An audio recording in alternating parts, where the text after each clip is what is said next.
l'élection qui va se jouer à la fin du mois de mai, l'élection de ces conseillers des Français de l'étranger, est une élection importante. Il se trouve qu'il y a quelques années,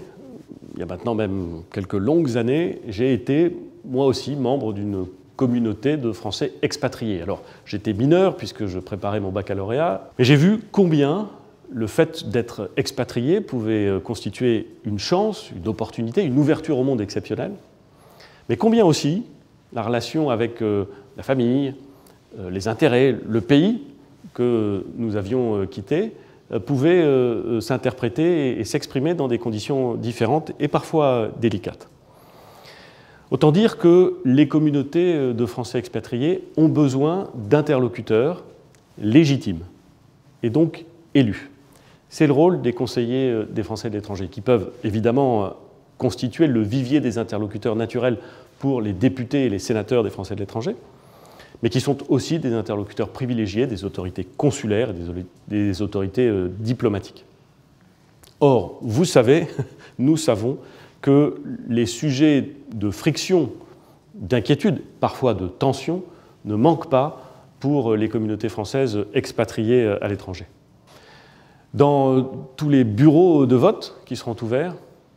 ou si vous le préférez, par Internet ou par procuration, vous aurez l'occasion, à la fin du mois de mai, de faire un choix et de proposer des idées. Alors, à tous ceux qui se présentent aux élections, je voudrais adresser mes encouragements les plus sincères. Ça n'est jamais anodin de se présenter au suffrage de ses compatriotes. À ceux qui les aident, qui font leur campagne, qui essaient de mobiliser autour d'eux, je voudrais adresser mes encouragements les plus vifs, parce que c'est quelque chose de s'engager dans une campagne, et c'est important. Et puis, à tous nos compatriotes expatriés, je voudrais dire que, au-delà de leur épanouissement personnel, au-delà des choix familiaux, professionnels qu'ils ont réalisés,